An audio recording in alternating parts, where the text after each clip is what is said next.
నిన్న రేవంత్ రెడ్డి మాట్లాడినట్టున్నారు ఎక్కడో మీటింగ్లో. ఆ కుటుంబంలో చిచ్చు పెట్టింది దోపిడీ సొమ్మే, పంపకాల్లో తేడాలొచ్చే గొడవలు, మీ పంచాయతీలోకి మమ్మల్ని లాగకండి, మాకు సంక్షేమ పథకాలు అమలు చేసే పని ఉన్నది. కేసీఆర్ కుటుంబాన్ని ఉద్దేశించి సీఎం రేవంత్ రెడ్డి వ్యాఖ్యలు. భద్రాద్రి జిల్లాలో ఇందిరమ్మ ఇండ్లు ప్రారంభించిన ముఖ్యమంత్రి ఏమన్నారు ఆయన? హరీష్ రావు, సంతోష్ రావు వెనక రేవంత్ రెడ్డి ఉన్నారని ఒకరంటే, లేదు కల్వకుంట్ల కవిత వెనక ఉన్నారని మరొకరు అంటున్నారు. నేను ఎవరి వెనక లేను, నేను నాయకుణ్ణి, ఉంటే ముందుంటా, 4 కోట్ల మంది తెలంగాణ ప్రజలకు తోడుంటా. మహబూబ్ నగర్లో ముఖ్యమంత్రి రేవంత్ రెడ్డి చేసిన స్టేట్మెంట్. సో ముఖ్యమంత్రి ఏమంటుండు? ఆ కుటుంబంలో దోపిడీ సొమ్మే చిచ్చు పెట్టింది అంటున్నారు. ఇంకా వీళ్ళు ఆంధ్రజ్యోతి వాళ్ళు రాసి చూడండి ఏమంటున్నాడు ముఖ్యమంత్రి. ఆంధ్రజ్యోతి అది వెలుగులో చూసిన ఈ వార్త.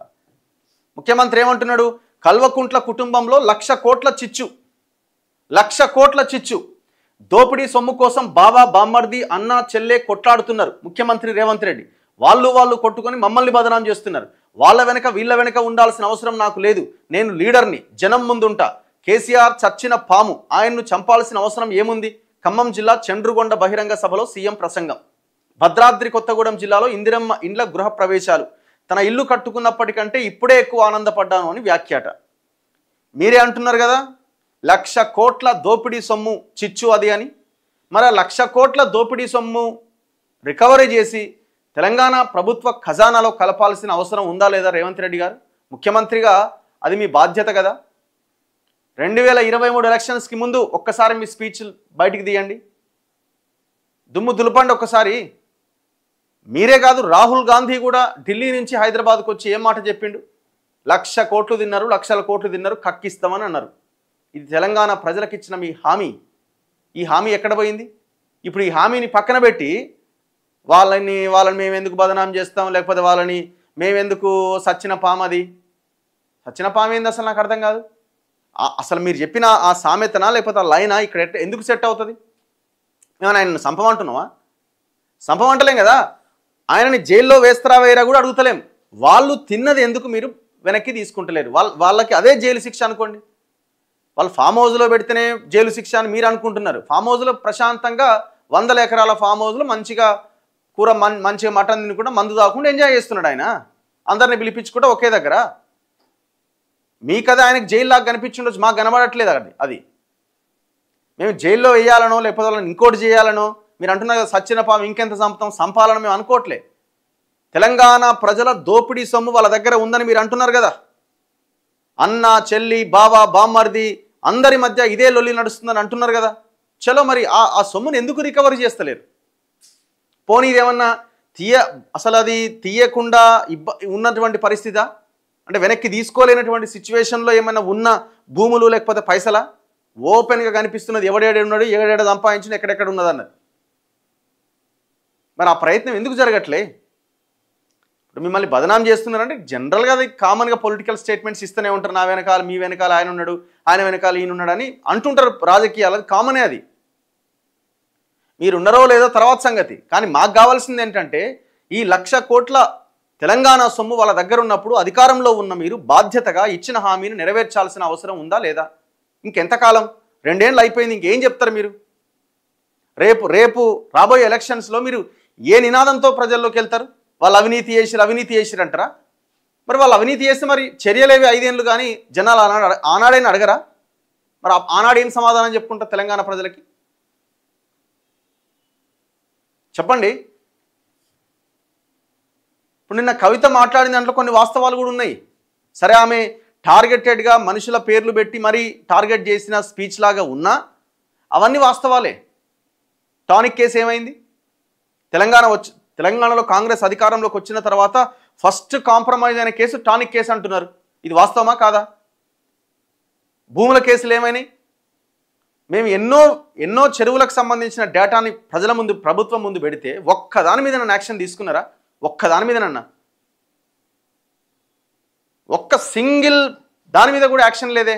ఏదో ఒకటి రెండు ఎక్కడో దగ్గర, అది కూడా ఏం ఇన్ఫ్లుయెన్స్ లేకపోతే వాడు ఇంకోటి అయితే, వాడు శత్రువు అయితే వాడిని కూడా కొట్టిరు గంతే, వాడు సామాన్యుడు అయితే వాడిని కూడా కొట్టిరు గంతే. మరి యాక్షన్ ఎక్కడ ఇనిషియేట్ చేశారు చెప్పండి? భూముల విషయంలో మేము చాలా కుంభకోణాలు, రంజిత్ రెడ్డిది కాంప్రమైజ్ అయ్యారు మీరు, వంశీరామ్ బిల్డర్స్ది కాంప్రమైజ్ అయ్యారు మీరు, వర్టెక్స్ది కాంప్రమైజ్ అయ్యారు మీరు. ఇట్లా అన్నీ ఏదో ఒక సందర్భంలో గత ప్రభుత్వంతో కొల్లుడై పనిచేసుకున్న వాళ్ళందరూ ఇప్పుడు మీ ప్రభుత్వం దగ్గరికి వచ్చి మీ కాళ్ళ మీద పడ్డారు. కార్ రేసింగ్ ఏమైంది? ఫార్ములా కార్ రేస్ కేసు ఏమైందండి? 2 వారాలు 3 వారాల్లో సీరియల్ ఎపిసోడ్ లాగా నడిపిరు, అయిపోయింది. వాడు గ్రీన్కు అనిల్ పోయి రేవంత్ రెడ్డిని కలిసిండు, 2 సార్లు 3 సార్లు కలిసిండని అంటున్నారు. ఏది అసలు ఇప్పుడు ట్రాన్స్పరెంట్, మీ దగ్గరైనా ట్రాన్స్పరెన్సీ ఉండాలి కదా. మీరే అంటున్నారు 1,00,00,000 కోట్లని.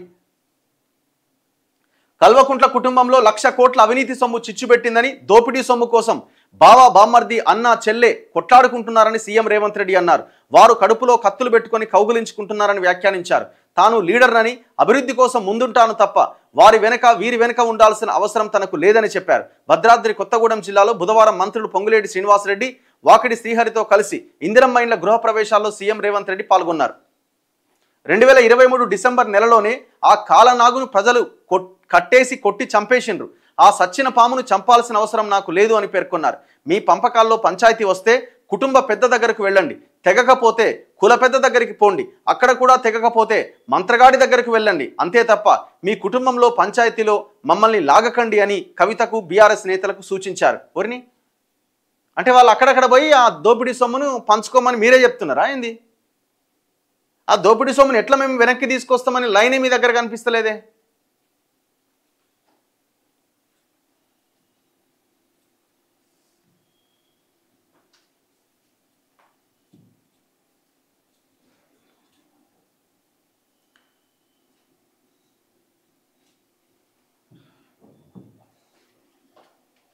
మీరేమనుకుంటున్నారు? రేవంత్ రెడ్డి స్పీచ్ని ఎట్లా చూస్తున్నారు?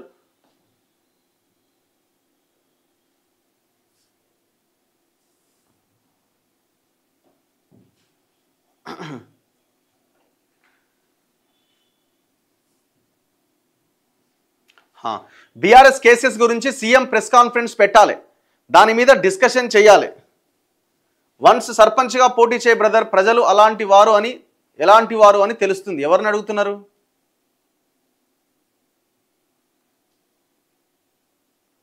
లంగలను దొంగలను ఫామ్ హౌస్లో ఈ రేవంత్ అట. Super speech. దొంగలకు వండి పెట్టే నాయకుడు అనిపిస్తుందట. యూరియా సంక్షోభంలో సెంటర్ కావాలనే చేస్తుందా మన గౌట్ని బదనాం చేయడానికి? మరి మన గౌట్ని బదనాం చేయడానికి వాళ్ళు చేస్తున్నారని తెలుసుకుంటే మరి వీళ్ళు ముందుగానే తేరుకోవాలి కదా. ఇద్దరు దొంగలే. భిక్షపతి బూతులకు ఇక్కడ అవకాశం లేదు, దయచేసి పెట్టొద్దు. ఒకసారి పెంచి తగ్గిస్తే న్యాయం ఎలా అవుతుంది? ఏది జిఎస్టీనా? ఓకే, అది వచ్చేది కాదు, పోయేది కాదు. రామోజీ ఫిలిం సిటీలో ఆ 100 ఎకరాలు మరియు చెరువులో కుంటలు అవన్నీ పోయినట్టేనా అన్న? పోయినట్టే కదా. మరి ఎవడు మాట్లాడాలి దాని గురించి? బ్రో, అందరూ దొంగలే ఉన్నారు. కేసీఆర్ను కాపాడడానికే సిబిఐకి అప్పచెప్పారు, అయి ఉండొచ్చు. ఒకసారి పెంచి తగ్గిస్తే న్యాయం. ఓకే, ఇది అయిపోయింది కదా. రేవంత్ రెడ్డి వైఖరి ఏమీ బాగాలేదు, అతనికి చేత కావడం లేదు. ఎందుకంటే వారు కూడా అలాంటి ఆలోచనలతోనే ఉన్నారేమో. రాజకీయ నాయకులంతా వాళ్ళ అర్థం చేసుకుంటుంది, పేదవాడి గురించి అసలు పట్టించుకోరు. ఎన్నాళ్ళున్నా ఇంతే మన పరిస్థితి. అన్నా స్పీక్ అబౌట్ E20 పెట్రోల్ అట. అదేందో అందరూ ఒక్కటే. సర్పంచ్ ఎన్నికలు ఉంటాయా ఉండయా ఈ నెలలోనా? సేమ్ నాకైతే డౌట్ అనిపిస్తుంది. ఎందుకంటే ఇప్పుడు వాళ్ళు జీవో తేవాలి, జీవో తేయంగానే ఎవరో ఒకరు కోర్టుకు వెళ్తారు, ఆ జీవోను హైకోర్టు కొట్టేస్తుంది, మళ్ళీ వాళ్ళు సుప్రీంకోర్టుకి వెళ్ళాలి. గవర్నమెంట్ వెళ్ళకపోతే నువ్వు ఎందుకు వెళ్ళలేదని మళ్ళీ అదొక ఆరోపణ వస్తుంది. సో కాబట్టి మళ్ళీ సుప్రీంకోర్టుకి వెళ్తారు, మళ్ళీ సుప్రీంకోర్టులో మళ్ళీ ఏం జరుగుతుంది? అల్టిమేట్గా గత కేసులు చూసుకుంటే తెచ్చిన జీవోలు కొట్టేయడమే ఉంది తప్ప అమలైంది అయితే లేదు. మన రాష్ట్రంలో అయినా వేరే రాష్ట్రాల్లో అయినా అదే పరిస్థితి ఉన్నది. సో అందుకే నాకు అనిపిస్తుంది ఎందుకో, సరే లేట్ అంటే ఒక 10-20 రోజులు అటు ఇటు, సెప్టెంబర్ 30th లోపు జరుగుతాయా అంటే నాకు కొంచెం డౌటే అనిపిస్తుంది. ఇప్పట్లో ఇంకొక సెప్టెంబర్, అక్టోబర్ వరకు వెళ్ళే అవకాశం ఉందని అనిపిస్తున్నాడు. గత 5 సంవత్సరాల నుంచి జిఎస్టీ తగ్గించమని చెప్తే ఇప్పుడు తగ్గించిందట. తంబాకు బ్యాచ్ జై అట. ఏందో ఎంత చేసినా లీడర్లు మారరా అన్న? కాంగ్రెస్ దొంగ మాటలు. పటాన్ చెరులో చనిపోయిన వాళ్ళకి ఒక్కొక్కరికి 50 లక్షలు ఇచ్చినా తక్కువే. వాళ్ళకి ఏం పాపం, వాళ్ళు ఎప్పుడు అలా ఏది సిగాచి కంపెనీ ఏమో పాపం వాళ్ళకి 25 లక్షలు ఏమో ఇచ్చి చేతులు దులుపుకున్నారు. ₹1 అని రేవంత్ రెడ్డి అనౌన్స్ చేసి ఇచ్చిండు. ఎక్కడ పోయింది ప్రియాంక గాంధీ? ఇక వాళ్ళు రారు, మళ్ళీ ఎలక్షన్లు అప్పుడు వస్తారు. అందుకే అంటాం కదా, అప్పుడు మళ్ళీ మాట్లాడడానికి అవకాశం ఉండదు వీళ్ళకి. Keep fighting Raghu, we're with you, thank you very much. We're inspired by you since 4 years అట. మాట్లాడండి మీరు కూడా. ఒకసారి ఆకునూరు మురళి గారితో ఇంటర్వ్యూ చేయండి తప్పకుండా. అన్న బీఆర్ఎస్ మెడపై కత్తి పెట్టి కాళేశ్వరం డబ్బు సగం లాగేసుకున్నాడని బయట మాట్లాడుతున్నారట. అయి ఉండొచ్చు. దాన్ని భూముల విషయంలో ఏం జరుగుతుంది అదే జరుగుతుంది కదా. ఇప్పుడు రంజిత్ రెడ్డి కడుతున్న వెస్టర్న్ కన్స్ట్రక్షన్స్లో ఎంపీ ఎలక్షన్ల ముందు రంజిత్ రెడ్డి ఎందుకు జంప్ అయ్యిండు, జితేందర్ రెడ్డి ఎందుకు జంప్ అయ్యిండు? ఎక్స్క్లూజివ్గా ఆ వెంచర్ కోసమే వాళ్ళు బీజేపీ నుంచి జితేందర్ రెడ్డి కాంగ్రెస్కి వచ్చిండు, టీఆర్ఎస్ నుంచి రంజిత్ రెడ్డి ఇడికి వచ్చిండు. ఎంపీ ఎలక్షన్ల ముందు మరి జనార్దన్ ఇంట్లో డీల్ జరిగింది, 420 కోట్లకు డీల్ సెట్ చేసుకున్నారు. దాని తర్వాత మళ్ళీ దాంట్లో ఉన్న కొంత వాల్యూ ఆఫ్ ప్రాపర్టీని కూడా రాయించుకున్నారు. ఇది వాస్తవం. ఇది లోకాయుక్తలో కేసు, ఆడ ఈడ కేసులైనా కూడా సిగ్గులేదు గవర్నమెంట్కి, ఇంతవరకు దాని మీద యాక్షన్ ఇనిషియేట్ చేయట్లేదు. వాడు వంశీరామ్ బిల్డర్స్ అయితే ఇంకా ఘోరం. 4 కాంగ్రెస్ ఎమ్మెల్యేలు ఓపెన్గా కోర్టులో కేసేసారు, అధికారంలో ఉన్న ఎమ్మెల్యేలే. Jadcherla MLA Anirudh Reddy press meet పెట్టి ఈడెవ్వరు కొనొద్దు, మళ్ళీ ఎవరైనా మళ్ళీ రేపు పొద్దున ఇబ్బంది అయితే మళ్ళీ మాకు సంబంధం లేదని చెప్పిండు. గవర్నమెంట్కి సిగ్గుందా? వర్క్స్ నడుస్తూనే ఉన్నాయాడ. ఒక కాంగ్రెస్ ఎమ్మెల్యే గాంధీ భవన్లో కూర్చొని ప్రెస్ మీట్ పెట్టి ఈ ఫలానా వెంచర్లో ఎవడు కొనొద్దు అని ఒక అనౌన్స్మెంట్ చేస్తే వంశీరామ్ బిల్డర్స్ మ్యాన్ హట్టన్ ఏడిది నానక్రామ్ గూడ దగ్గర కాంగ్రెస్ అధికార పార్టీ ఎమ్మెల్యేనే గాంధీ భవన్లో కూర్చొని ఈ వెంచర్లో ఎవరు కొనొద్దని ప్రకటన చేస్తుంటే మరి గవర్నమెంట్ ఇనిషియేట్ ఎందుకు తీసుకొని ఆ వర్క్స్ ఆపట్లే? అది ప్యూర్లీ గవర్నమెంట్ ల్యాండ్, చెరువు ల్యాండ్. అది ప్యూర్లీ ఇది గత ప్రభుత్వంలోనే పర్మిషన్స్ వచ్చినాయి, ఈ ప్రభుత్వంలో కంటిన్యూ అవుతున్నది. మరి ఇది ఇందులో కేటీఆర్ ఉన్నాడు కదా, మరి రేవంత్ రెడ్డి ఎందుకో మాట్లాడు, ఎందుకో యాక్షన్ తీసుకోడు? ఏంటంటే ఇక్కడ మధ్యలో వాడు రియల్ ఎస్టేట్ మాఫియా బ్రోకర్ ఉన్నాడు. వాడు అంతమంది అక్కడ ఉండే ఇప్పుడు ఇళ్ళకి వచ్చిండు. కేటీఆర్ చెప్పుంటాడు, నువ్వు అది అయిపోయింది కదా మనది, నువ్వు వాడికి పోయి సెట్ చేసుకో, నాకు ఇవ్వాల్సినదే నాకు ఇవ్వు గంతే.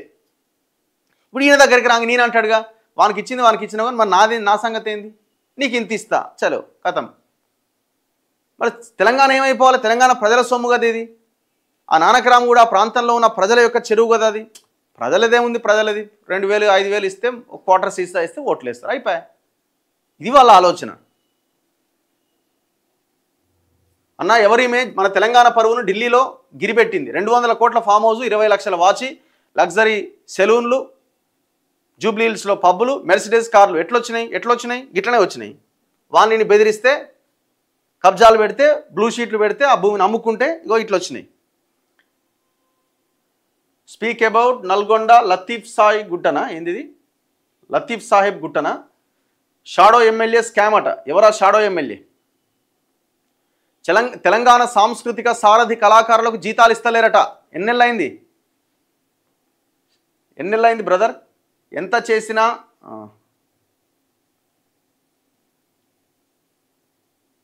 ఏంది థంబ్నెయిల్లో ఏదో చూడండి అంటుండు.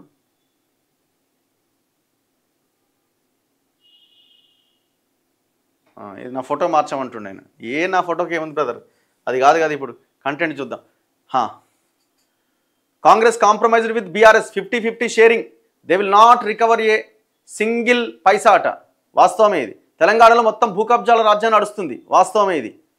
పైసలు వాళ్లకు, గోసలు మనకు, అట్లనే ఉన్నది పరిస్థితి. Both are same Raghu Sanjeevaiah గారు. అవును, 5 నెలలుగా ఇవ్వట్లేదట. ఊరిని అమ్మ, 5 నెలలుగా జీతాలు లేవా? ఇదేం అన్యాయం? అప్పట్లో కేసీఆర్, ఇప్పుడేమో రేవంత్ రెడ్డి. ఇద్దరు ఒకటే భయ, ఇద్దరే. ఈ బీజేపీ వాళ్ళు ఏం సంకలు గుద్దుకోనక్కర్లే. ఈ టోటల్ కబ్జాల్లో వాళ్ళ పాత్ర కూడా ఉన్నది. వాళ్ళు సైలెంట్ కూడా. ఎందుకు వాళ్ళు ప్రెస్ మీట్ పెట్టరు? ఎందుకు ఆ భూముల దగ్గరికి వెళ్ళి గొడవ చేయరు? ఎందుకు చేస్తారు? వాళ్ళే ఇప్పుడు వంశీరామ్ బిల్డర్స్ బీజేపీకి డబ్బులు ఇవ్వలేదా? రంజిత్ రెడ్డి బీజేపీకి డబ్బులు ఇవ్వలేదా? అంతా ఒకటే.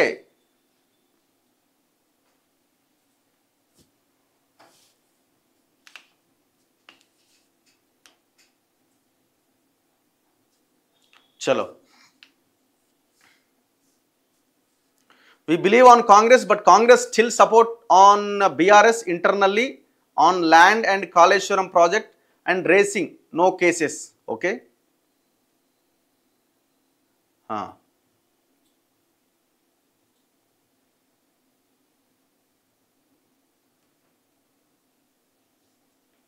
రఘు అన్న, మీరు ప్రభుత్వాన్ని ప్రతిపక్షాన్ని విమర్శించండి, అంతేగాని 1,00,000 కోట్ల దుర్వినియోగాన్ని మనం ఆశించినట్లు ఈ ప్రభుత్వాలు రికవరీ చెయ్యాలి. మనం ఎజెండా ఫిక్స్ చేయాలి, ప్రజలే ముందుకు రావాలి. అగ్రవర్ణ రాజకీయాలే ఇంతే అన్న. మనం దోస్తీ వాడు వీనికి సపోర్ట్, వీడు వానికి సపోర్ట్. అందుకోసమే ఎస్సీ ఎస్టీ బీసీ మన ఓట్లు మనమే వేసుకోవాలి. ఆ చైతన్యం రావాలి ప్రజల్లో. విజయ డైరీ పాల బిల్లు రావట్లేదట, పాపం బ్రదర్ రోజు పెడతాడు శ్రీకాంత్ పటేల్.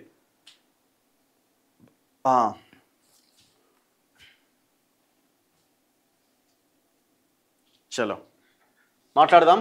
నెక్స్ట్